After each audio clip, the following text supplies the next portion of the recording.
Hello everyone, this is Karthik. இந்த வீடியோவில் August third week market என்ன டைரெக்ஷனில் மூவ் ஆகிறதுக்கான வாய்ப்பு இருக்குது அப்படிங்கிற பாயிண்ட் பார்த்துடலாம். Nifty, bank Nifty, fin Nifty and mid cap. So already நம்ம ஒரு ஜோன் வந்து லாஸ்ட் வீக் மென்ஷன் பண்ணியிருந்தோம். ஸோ அந்த ஜோனில் இருந்து பெரிய அளவில் எதுவும் சேஞ்சஸ் இல்லை. ஒரு சின்ன சின்ன பாயிண்ட் மட்டும் நம்ம அப்கமிங் டேஸில் நோட் பண்ண வேண்டியது இருக்குது. ஸோ அது மட்டும் என்ன அப்படிங்கிறத பார்த்துடலாம். நிஃப்டி பொறுத்தவரை ஆல்ரெடி நம்ம கொடுத்திருந்த ரெசிஸ்டன்ட் ஜோன் 24,680லேருந்து 728 வரைக்கும் இருக்கக்கூடிய பிரைஸ் ஏரியா நம்ம சொல்லியிருந்தோம். ஸோ இந்த ஜோன் வந்து நம்ம ஆகஸ்ட் ஃபர்ஸ்ட் வீக்ல இருந்தே நம்ம சொல்லிட்டு இருந்திருக்கோம்.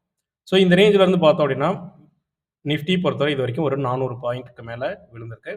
ஸோ அப்கமிங் டேஸில் நமக்கான டிமாண்ட் ஜோனு 23,950லேருந்து 24,055 வரைக்கும் இருக்கக்கூடிய பிரைஸ் ஏரியா நமக்கான டிமாண்ட் ஜோனாக இருக்கும். ஸோ இந்த இடத்துல இருந்து மார்க்கெட்டு பவுன்ஸ் நம்ம நிஃப்டியில் எதிர்பார்க்கலாம். Then bank Nifty. பேங்க் நிஃப்டிக்கு லாஸ்ட் வீக் நம்ம கொடுத்திருந்த ரெசிஸ்டன்ட் ஏரியா 57,770லேருந்து 57,516 வரைக்கும் இருக்கக்கூடிய பிரைஸ் ஏரியா சொல்லியிருந்தோம்.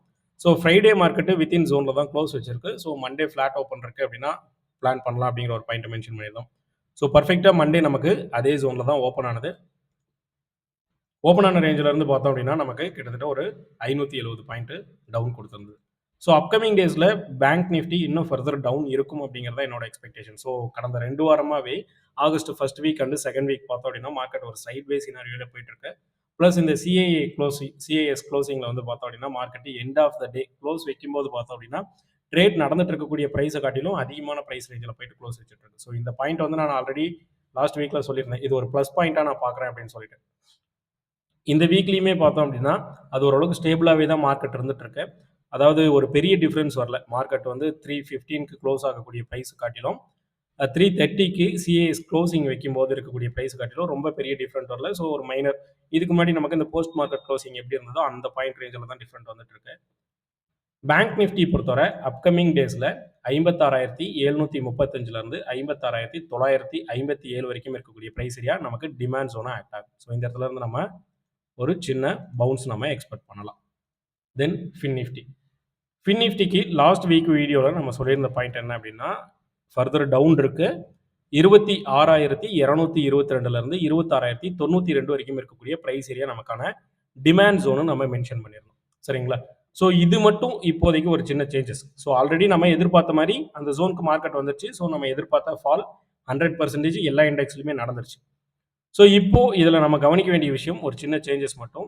நமக்கான டவுன் சைடு ஃபின் நிஃப்டிக்கான சப்போர்ட் ரேஞ்சு கொஞ்சம் சேஞ்சஸ் இருக்குது. ஸோ 26,200லேருந்து 26,075 வரைக்கும் இருக்கக்கூடிய ப்ரைஸ் ஏரியா நமக்கான டிமாண்ட் ஜோனாக ஆக்ட் ஆகும்.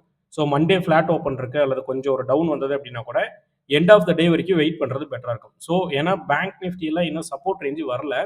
ஆனால் ஃபின் நிஃப்டி ஆல்ரெடி பார்த்தோம் அப்படின்னா சப்போர்ட் ரேஞ்சு வந்துட்டான். ஸோ இப்போ இது என்ன நடக்கும் அப்படின்னா ஃபின் நிஃப்டி ஃபேக் அவுட் கொடுக்கறதுக்கு உண்டான வாய்ப்பு நிறையவே இருக்குது. ஸோ அதனால் அதை கன்சிடர் பண்ணிட்டு ஒரு 2 இண்டெக்ஸில் கன்ஃபர்மேஷன் கிடைச்ச வாட்டி என்ட்ரி போகிறது பெட்டராக இருக்கும். நிஃப்டி அல்லது நிஃப்டி பேங்க் நிஃப்டி இது ரெண்டும் சேம் டைமில் ஒரு சப்போர்ட் ஹிட் ஆகுது அப்படின்னா அப்போது நம்ம லாங் சைடு என்ட்ரி போகிறது பெட்டராக இருக்கும். ஸோ அது வரைக்கும் கொஞ்சம் பொறுமையாக இருக்கிறது கரெக்டான ஒரு அட்வைஸாக என்னோட சைடில் இருந்திருக்கும். ஸோ இந்த பீரியடில் மட்டும் ஆப்ஷன் ப்ளே பண்ணுறவங்க நேக்டு என்ட்ரி போகிறத கொஞ்சம் அவாய்ட் பண்ணுறது பெட்டராக இருக்கும். வாய்ப்பு இருந்தது அப்படின்னா ஹெட்ஜ் ட்ரை பண்ணுங்கள். ஸோ மோஸ்ட்லி நான் எல்லாத்துக்குமே கொடுக்கக்கூடிய சஜஷனுமே மார்க்கெட் டைரெக்ஷனல் என்ட்ரி பிளான் பண்ணுறோம் அப்படின்னா ஹெட்ஜோட போகிறது பெட்டராக இருக்கும். அதுதான் நம்மளோட கேபிட்டலுக்குமே சேஃப்கார்டு, ப்ளஸ் ஒரு கன்சிஸ்டண்டான ரிட்டனையும் நம்ம மேக் பண்ண முடியும். ஸோ அதனால் அதை மைண்டில் வச்சுட்டு ப்ளே பண்ணுங்கள். மார்க்கெட் இது மாதிரி கன்ஃபியூஷனான ஸ்ட்ரக்சர் இருக்கும்போது நம்ம நேக்டு என்ட்ரி போகிறது ரிஸ்க்கான ஒரு சினாரியோவாக கம்ப்ளீட் ஆகிறதுக்கு உண்டான வாய்ப்பு இருக்குது. தென் மிட் கேப்பை பொறுத்தவரை நம்ம இந்த ஜோன் வீக்லி ரெசிஸ்டன்ட் ஜோன் நம்ம மென்ஷன் பண்ணியிருந்தோம். அதாவது 14,776லேருந்து 14,935 வரைக்கும் இருக்கக்கூடிய ப்ரைஸ் ஏரியா நமக்கான வீக்லி ரெசிஸ்டன்ட் சொல்லியிருந்தோம். ஸோ மார்க்கெட் அந்த ஜோனுக்கு மேலே போயிட்டு க்ளோஸ் வச்சிருக்கோம் weekly closing. Monday market in case இந்த ப்ரைஸ் ரேஞ்சுக்குள்ளே வந்து அகெயின் க்ளோஸ் வைக்கும் பட்சத்தில் இது நான் ஃபேக் அவுட்டாக மட்டும் தான் பார்க்குறேன். மார்க்கெட் புல்லிஷில் போகும் அப்படிங்கிற ஐடியா எனக்கு இல்லை. ஸோ இந்த ரேஞ்சுக்கு கீழே ஒரு day time frame candle close வந்தது அப்படின்னா ஃபர்தர் பியரிஷ் வந்து நான் எக்ஸ்பெக்ட் பண்ணுறேன். ஸோ இதுதான் இந்த வீக்கான லெவல். ஸோ ஆல்ரெடி நம்ம கொடுத்துருந்த ரேஞ்சில் எந்த சேஞ்சஸுமே இல்லை. இப்போதைக்கு மிட் கேப் மட்டும் அந்த minor zone last week mention பண்ணியிருந்தோம், அதை நம்ம பார்க்க போகிறது கிடையாது. இதில் டே டைம் ஃப்ரேமில் ஒரு ஸ்ட்ராங்கான க்ளோசிங் இன்சைடில் அகைன் நம்மளோட ஜோனுக்குள்ளே வந்து க்ளோஸ் வச்சுது அப்படின்னா ஃபர்தராக நம்ம என்ட்ரி போகலாம். வீடியோவில் கொடுக்கக்கூடிய வியூ ஏதாவது சேஞ்சஸ் இருந்தது அப்படின்னா டெலகிராம் சேனலில் நான் அப்டேட் பண்ணுறேன். லிங்க் இருக்கு டிஸ்கிரிப்ஷன்ல. செக் பண்ணி ஜாயின் பண்ணிக்கோங்க. Karthik trade zone. So one more point.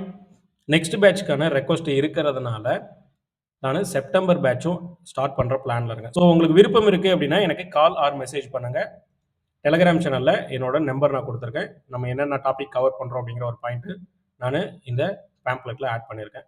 அதை தாண்டி பார்த்தோம் அப்படின்னா இன்னும் ஒரு 2 அட்வான்ஸ்டான டாபிக். ஸோ அது பர்சனலாக எனக்கு டிஎம் பண்ணுங்க. நான் உங்களுக்கு அதை பற்றின டீட்டெயில் கொடுக்குறேன். தேங்க்யூ. பை.